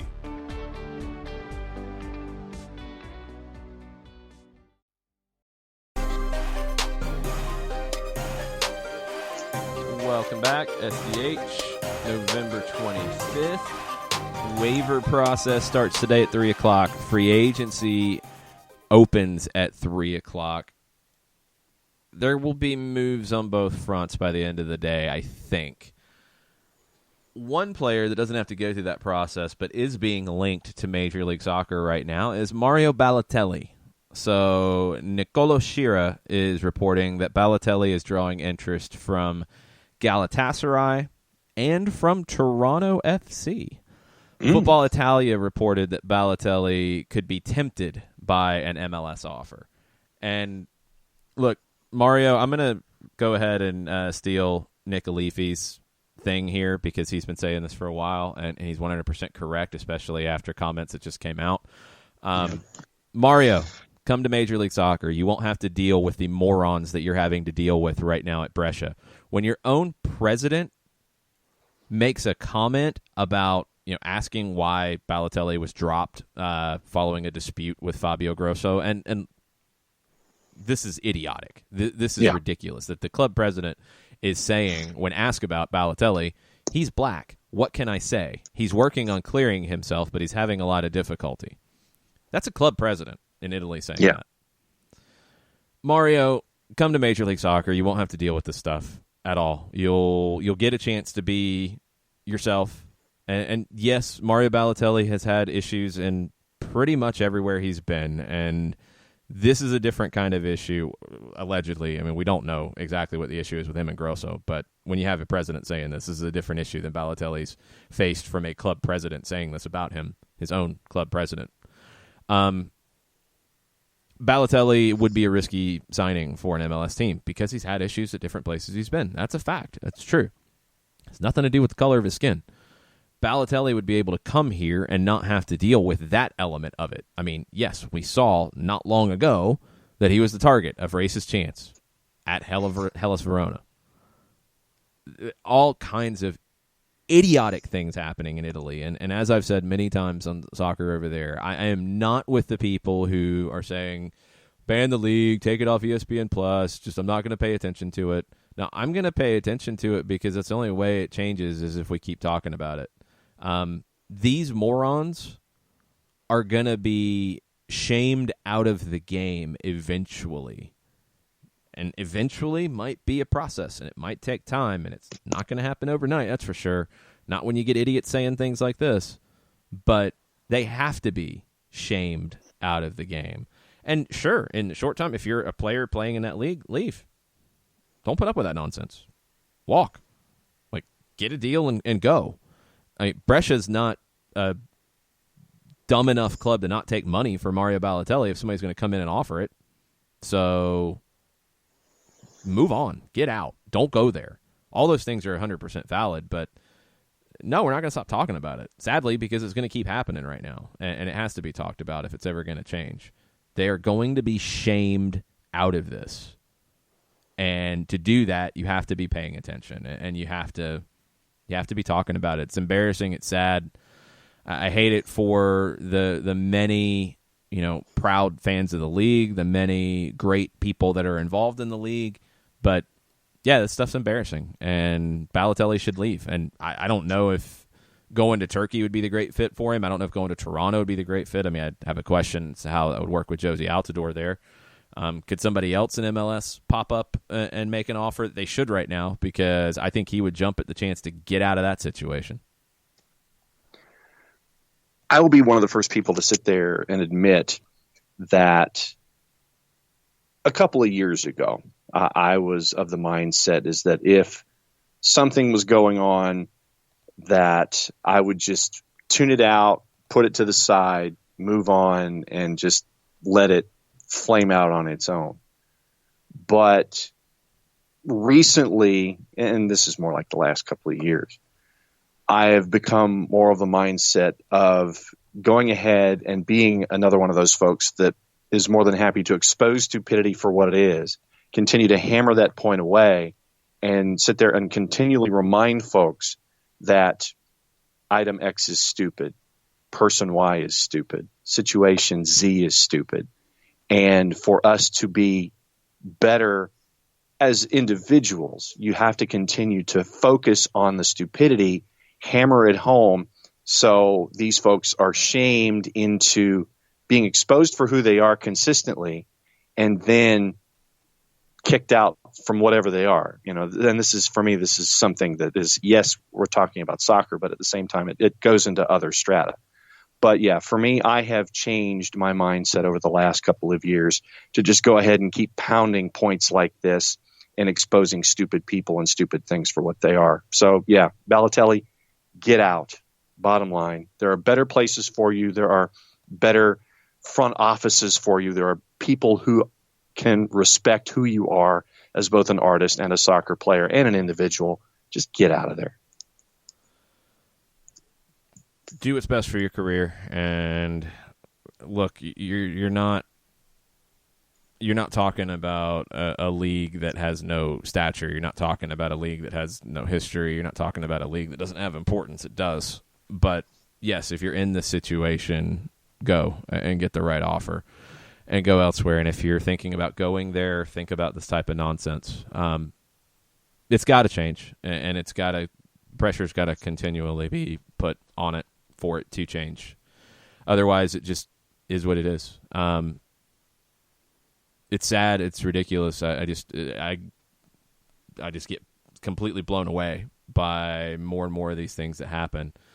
As we've talked about on Soccer Over There many times, there's a lot of history. There's a lot of backstory, and it's very easy if you don't know that, or if you haven't lived through that, to just say, "Oh, well, that's just dumb. That's just horrible." It's not that simple. You do have to know the history and the why to a degree to try to understand it a little bit more. That doesn't mean that it's acceptable in any way. It has to change. Pressure has to continually be put on it. Players have to be very strong in saying, I'm not going to go there because of what this person said or what happened in this match. It's a struggle, and it's not going to change overnight, but I hope that it does sometime in the upcoming decades, because I think that's the kind of process we're talking about here. But Mario Balotelli would, I think, really benefit from a move to MLS now. A couple years ago, when he was younger and MLS wasn't quite as big as it is now, maybe not. But now, today, where would you rather be? Would you rather be at Brescia? And forget what your idiot president just said. Would you rather be at Brescia or would you rather be in Toronto? I think you can make some very valid arguments that Toronto is a better spot to be in. Just a fact. And that's the stuff that it's been kind of the underlying theme of today's show. When you look at, whether it's Atlanta United, who, as Darren said in his introduction at Aberdeen, top 10 in the world in attendance, top 15, I think, in the last year in attendance, top 10 in the last 5 years. You look at a report that came out about the most powerful brands in soccer in North America. And it's a group called Data Powa, P-O-W-A. And this was done with Soccer X, which was the huge conference that was held in Miami last week. So Data Powa is a group that has created this index methodology of how to value things. So it's a data-driven, real-time sports sponsorship valuation engine, providing a transparent view of the market by incorporating traditional media, social, digital, and fan platforms. The Powa Index is continuously analyzing over 2.4 trillion data points a day across 60 unique data sets via our patent-pending Powa engine. So what it does is it gives you a score composition, and it gives you a ranking of teams or brands' appeal. And they did this for North America. So Atlanta United is the top MLS team. Now, they're not in the top 20, but they would be in the top 25, according to Data Powa and Soccer X. So it said if the list were expanded to a top 25, Atlanta United would feature. And when you consider the well-established brands that they're coming up against, this bodes well for the future, and we could yet see MLS clubs creeping into the top 20 in the coming years. So this is in North America. The top brand in North America is Barcelona, just ahead of Real Madrid. The next brand is the Premier League as a whole, the brand of the league. Manchester United is number 4. The Mexican men's national team is number 5. Major League Soccer as a whole is number 6. Arsenal 7. La Liga is 8. Liverpool is 9. Chelsea is 10. Liga MX, Bayern Munich, Manchester City, PSG. The U.S. men's national team is 11 through 15. Juventus is 16. Club America 17. The U.S. women's national team is 18. Tottenham is 19. France is 20. So these are the brand. That's the brand power of these entities in North America, and Atlanta United is just outside of that. So you have that. You have Atlanta United investing in Aberdeen. You have the whole Sporting Lisbon Ezequiel Barco rumor where, to me, my first reaction is that Atlanta United and many MLS clubs have outgrown the need to move a team to the middleman, because Sporting Lisbon is a club that functions, often as a middleman for developing talent. They move them to big clubs. When you bring in a Mario Balotelli into this, the way Major League Soccer has grown, and Atlanta's a big part of that. They're not the only ones, but they've been a big part of that. The league is in a place where if you are a 29-year-old player like Balotelli, who has been at the heights of the game and is now looking for the next place to play, Major League Soccer is an attractive situation. It's not just for the retirement guys anymore. It's not just for American players anymore. It's not just for unproven guys anymore. It's becoming a league of choice, as Don Garber has said, as Darren has said, as many have said. It is becoming that. Is it that right now? No, it's not that right now. Is it the best in the world? No, it's not that right now. It's not going to be that anytime soon. But is it better than it gets credit for? Yeah. And I think now you're looking at a situation where a Balotelli, this would be the type of place that would be a great fit for him at this stage of his career. And think about how he would be received in whatever market he gets into. I mean, I know that with his time at Manchester City, I know a couple of years ago there was that natural link that, okay, now he's going to move on to NYCFC, and he'll be one of the marquee guys there as a part of NYCFC's growth. But think about someone like a Balotelli coming into a market in MLS and how he'll be received. Earlier stupidity that we've been talking about aside, I mean, I'm anticipating that press conference now, and I want to see where he might end up if it ends up being something that ends up down the line. But with the natural point of him coming to an MLS, a player like that, what that press conference is, what teams are interested, having players like that coming over to the Atlantic, that's where my level of anticipation is for players like that because of where MLS is. It's growing fast, and I think what we're seeing is MLS is growing faster than its perception is changing. And that's what's so interesting about it. It's getting to a point where it's just bigger than people perceive it, and that growth has been steady. Maybe it's accelerated here in the last few years, but it's been steady. It's just the perception hasn't caught up yet. So you're going to get more of those types of moves, that 28, 29, 30-year-old coming, not on their last contract, but on their next to last contract. You're going to see, players from South America decide in greater numbers to come here rather than go to a Belgium, to a Netherlands, to a Portugal. It's really starting to change, and we're kind of in the midst of it. And I know it's hard sometimes to take full stock of it when you're in the middle of something, but try to take that step back occasionally and look at how fast it has progressed and look at where MLS truly fits in the global scheme of things. It's a huge opportunity going forward as the league continues to grow. Some other rumors, you mentioned Balotelli. There is a rumor about Portland signing Venezuelan U20 right back Pablo Bonilla, bringing him to play for Venezuelan manager Giovanni Savarese. So Bonilla would come in to be a right back on a back line that does have a lot of holes in it when you look at what the Timbers need to do in this offseason. Christian Dyer, talking about the Red Bulls, says that they are prioritizing a deep-lying midfielder, a wide player, a left back, and a number 9 during the January transfer window.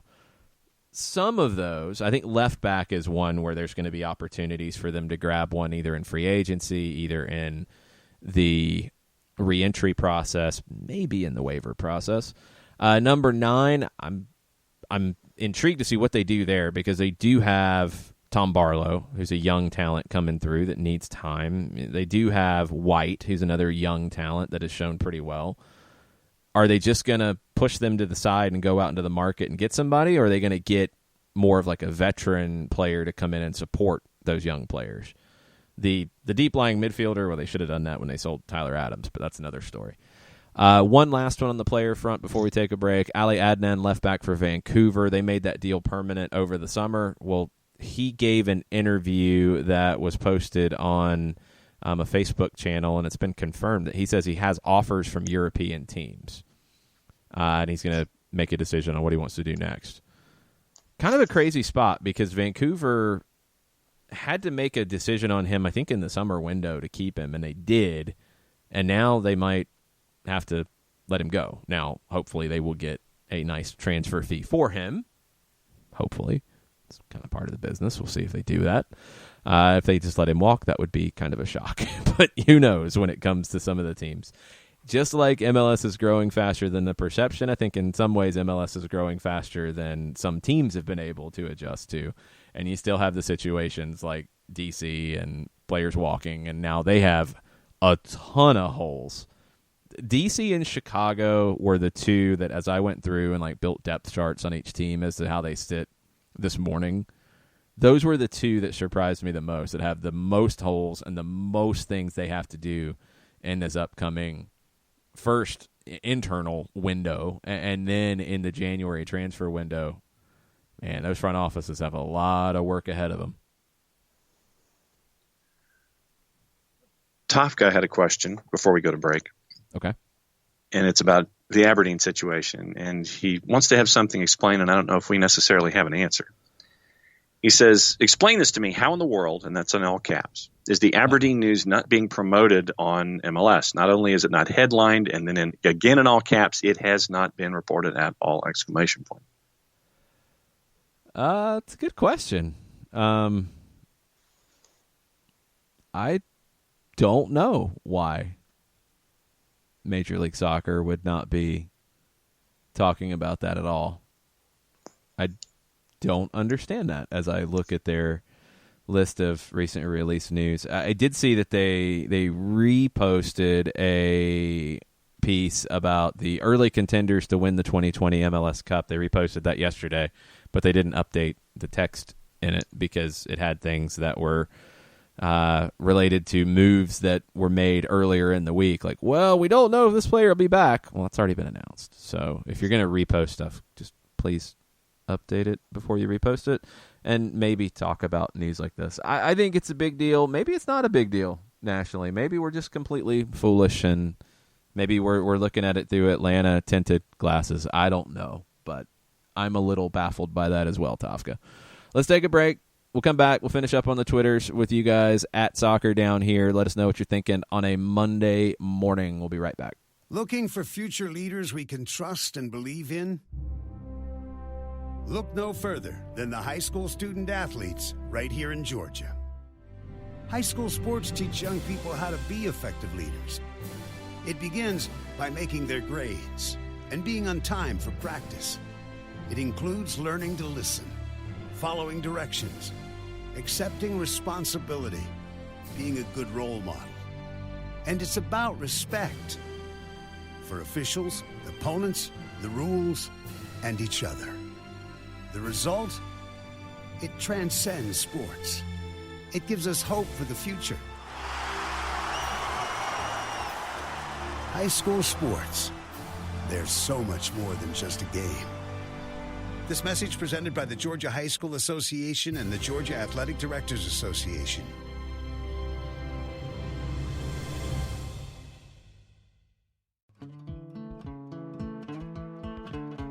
Today's show is presented by Aberdeen Associates, personal injury lawyers with over 30 years of experience, supporters of Atlanta United, Faction, and Inter-Atlanta Youth Football Club. If you've been hurt in a wreck, contact Steve today at steve@aa-legal.com or call in 24/7 at 404-377-9191. The initial consultation is free.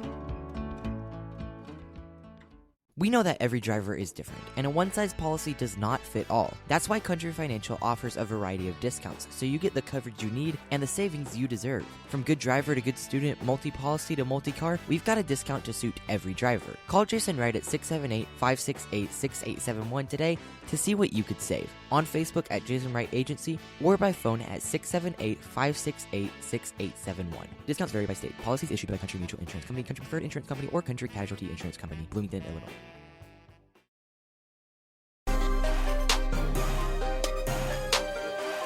Welcome back. Final segment, Soccer Down Here, November 25th.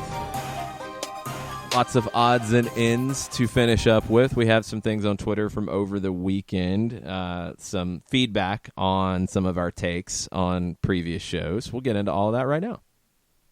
Well, a lot of folks are getting into taking a peek at Machop Chol, giving Wake Forest some balls in the back of the net for Wake Forest over the weekend.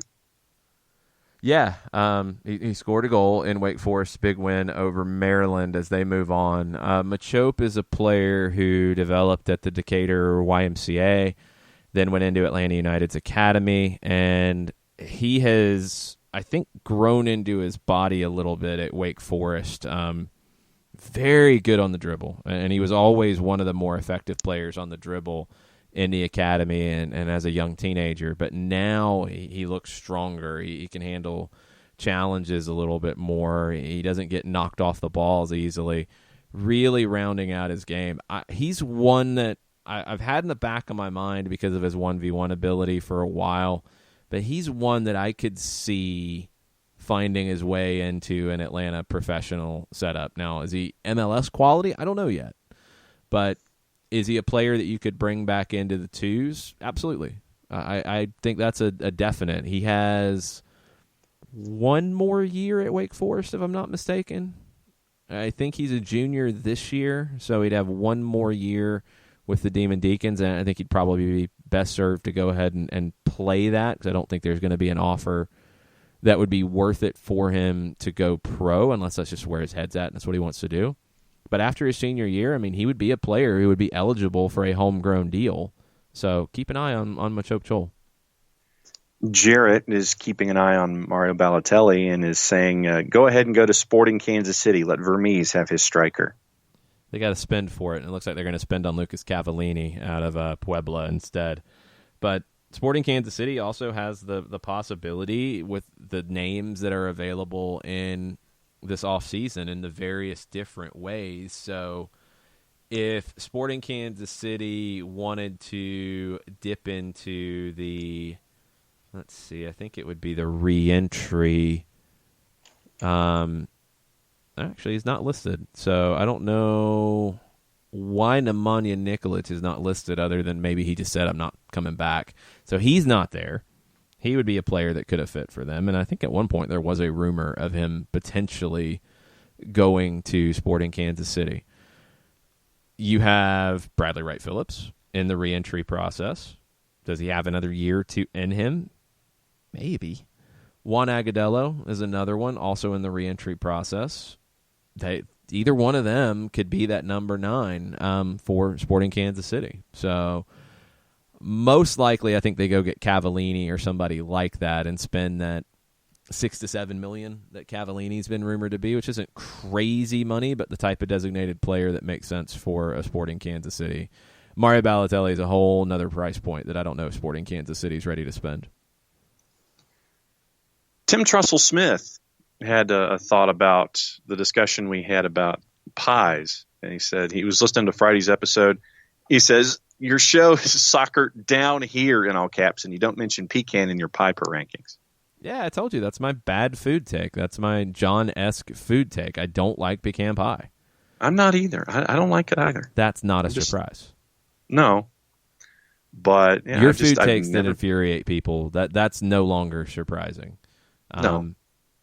I've never really liked it. And have we ever decided, because, and maybe it's just because of all the different people that I've talked to, is it pecan? Is it pecan? What are we going with here? I think it depends, honestly. Well, I know it depends, but what are we going with? Well, I mean, I wasn't born here, so for me it's always been pecan pie. But then I do get around folks, and then they'll sit there and they'll say the other pronunciation, and then I'll join them in the pronunciation in the conversation. But I've always just been pecan pie. Yeah, I'm not. I guess because I'm not a fan. I'm not really married to either one. I believe I do use them both. Pecan more, and I think I kind of lean that way more when I say it. But pecan. Yeah, pecan pie. I think pecan might be, air quotes, correct. Maybe. I don't know. But honestly, for me, it depends on. So I don't really care. Yeah. I don't really. Yeah, I mean, for me, it just depends, I think, on who I'm around. If somebody says something in one pronunciation in a conversation, then I go to that pronunciation because I have heard them both. Yeah, I'm not worried about that. Like I I am in the point, because I live really close to it, that in Atlanta it is not Ponce de Leon. No. It's Ponce de Leon. Oh, no. No, if you act that way about it, you're wrong. Like, it is literally Ponce de Leon. Like, I know, that's it the truly dude's and name. utterly is. So you don't. That's the dude's name. Yes, if you get weird about it and you're like, oh no, you can't do it. No, just really stop. In Atlanta, it's Ponce de Leon because that's just what it's known by, which is incorrect. Okay. But welcome to Atlanta. That's what happens sometimes. Where the players play, yes. Oh, jeez. Yeah, I mean, here in Atlanta, it's Houston, not Houston. In Georgia, it's Cairo, not Cairo. It is Louisville, not Louisville. You have Louisville? Jefferson County, out by Augusta. They really call it Louisville? Yeah, it was one of the Georgia state capitals in the Civil War era. Louisville. Mm-hmm. Okay. Yeah. The town of Quitman is not in Quitman County. Well, that's just dumb. Well, and there are multiple ones of those. Yeah, those are just dumb. Jefferson is in Oconee County. It is not in Jefferson County. That's not pronunciation stuff. That's just dumb stuff. Like that's a whole nother realm of topics. But pronunciations, like, you know, we talked about this on the Broadcasters Roundtable. Like, there's so many that there are things that are correct and incorrect, and then there are things where it is correct both ways. And sometimes things, I guess, become correct both ways over time and acceptance. And then there are things that are correct for your audience. So if you're telling somebody from Atlanta to, you know, take 78 into the city, you're going to be telling them to take Ponce de Leon or Ponce. Mm-hmm. Ponce. If you say that, they might turn their head sideways and look at you funny. The Dunwoody family. Chamblee, Dunwoody, Ashford, Dunwoody as a group, they're referred to as the Dunwoody family. I've never heard that in my life. You've never heard that? No, I've never heard that in my life. I don't know what that... Anyway, I've never heard that. Daniel Price has another holiday-based question here, since we're in a holiday mood to end the show today. Daniel wants to know how we feel about cobbler, apple and such. I like cobbler. Cobbler's good. I like... I mean, I guess my pie and cobbler tastes are somewhat similar. Blueberry cobbler's good. Peach cobbler's really good. I like just about anything apple, so I'm cool with that too. But yeah, cobbler's good stuff. Okay, I mean, so for someone who's from a pie, is it truly? That's my question. As someone whose tastes are the equivalent of a manila envelope. Oh no! What's the difference between cobbler and pie? No, I just want to know what the difference is between cobbler and pie. Have you ever had cobbler? I'm fairly certain I have. You don't know if you've had cobbler. It's been so long. It's been so long. Yeah. Are you like afraid of pies and cobblers?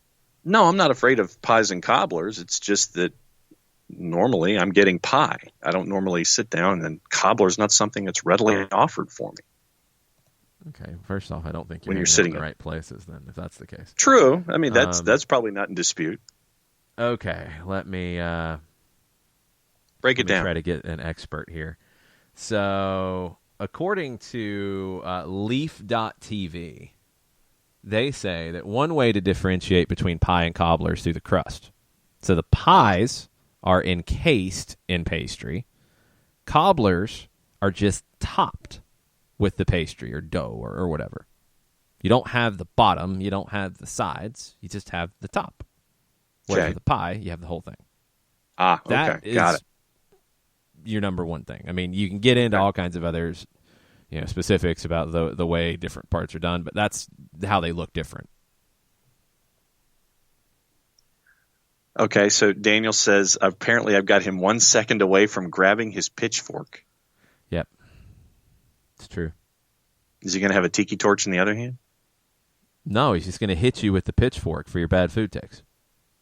And Michael Ruiz says he lives on one of the Dunwoody roads and have never heard of the Dunwoody family reference. He's lived in Atlanta all his life outside of college. Absolutely. I was pretty sure that I was in the the right side of that one too. I've never heard that in my life. Well, this is what happens when one of your I think that was Daniel cutting John off for having bad takes. Yeah, no, it was Keith Calland used to refer to it as the Dunwoody family. Okay. So one person referred to it as that. One of the greatest traffic reporters of all time.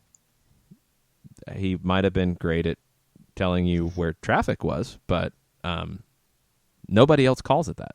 The legendary Atlanta radio figures of all time. Yeah, it didn't stick, John. Didn't stick. So, Two-car insurance seminar, otherwise known as an accident.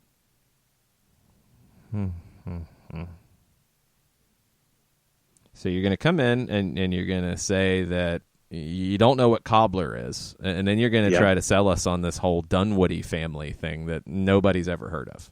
Auto flambe. You never heard of that one? Nope. Wow. Okay. Shows you where my impressionable years were. I don't think you get to drop the wow on this, because I think everybody else is like, what is he talking about right now?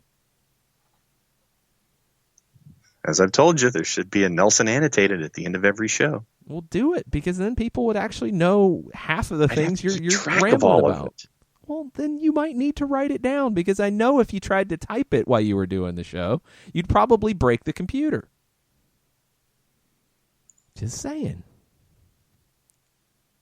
Note timestamps. Katie Weaver says she's never heard of the Dunwoody family, never called Ponce by its Spanish name. Cobbler is good. Jarrett Smith is wrong on apple pie. Jarrett's completely wrong on apple pie. We all know this is a fact. Yeah, we know he's wrong on apple pie. Yeah, I mean, you can like other pies and you can get creative with pies. That's all fine. But to say that apple pie is trash, I mean, them's fighting words. It is. No, take your pitchfork and go talk to Jarrett about apple pie. No, he's going to hit you with a pitchfork first, then it's going to rebound and might come after Jarrett. But no, I think it's when people from out of town see Ponce, you would see it, and if you're not from Atlanta and you haven't heard how it's referred to here, you would call it by its proper name, because that is the proper name. Yeah. That is dude's name. If you see it for the first time, that's how you're going to call it, but that's not how it's said around here, so people would look at you funny. You can tell when somebody's from Atlanta as to how they say Ponce. Yeah. And the street name. So. And Katie, I'm sure, is on not quite cloud 9, but the Mourinho era worked out really well for starters. Yeah, I don't think she's on cloud 9 about it. I mean, they got to win. You got to win. 3 points. One win puts you on cloud 9 now? Is that where we're at with Dele Alli is not his brother. What? Jose asked Dele if he was his brother or if he was Dele Alli, and said Dele said, I'm me, and then he said, okay, so then play like Dele. Okay. All right. They did almost lose that, by the way. And yes, it is one game, and we know how Mourinho things usually end. So we'll see how this goes. See, Michael Head's backing me up on Keith Calland. Okay, no, that's great. Nobody argued that. Just nobody calls it the Dunwoody family. Other than me, apparently. And Keith Calland. And that's yes. It. So, it doesn't fit. It doesn't work. Keith Calland's great. I mean, I know the name. I don't remember which outlet he was with. The WSB? GST. Captain Herb was WSB. Got it. Okay. I mean, I remember the name, but I don't remember his nicknames for things. Yeah. So, no soccer over there tonight. Nope, no soccer over there tonight. Nick is in Italy trying to go to a Serie C match today. I am serving on a Georgia soccer discipline and protest hearing tonight that needed to be done. I think it's on an adult player. I don't have the details yet. And I won't be talking about them because that's not what you do when you serve on one of these committees. But no soccer over there tonight. We will do maybe like a midweek Crumpets and Espresso recap / preview type of situation, combine the two and get silly with it before Thanksgiving. So Tomorrow, we'll be back at the normal time to talk about what happens today in the waiver process, what happens today in the free agency process, if anything happens straight out of the gates. We'll get into all of that tomorrow morning on the show. Thanks, everybody, for listening. Mucha platio. Mucha platio.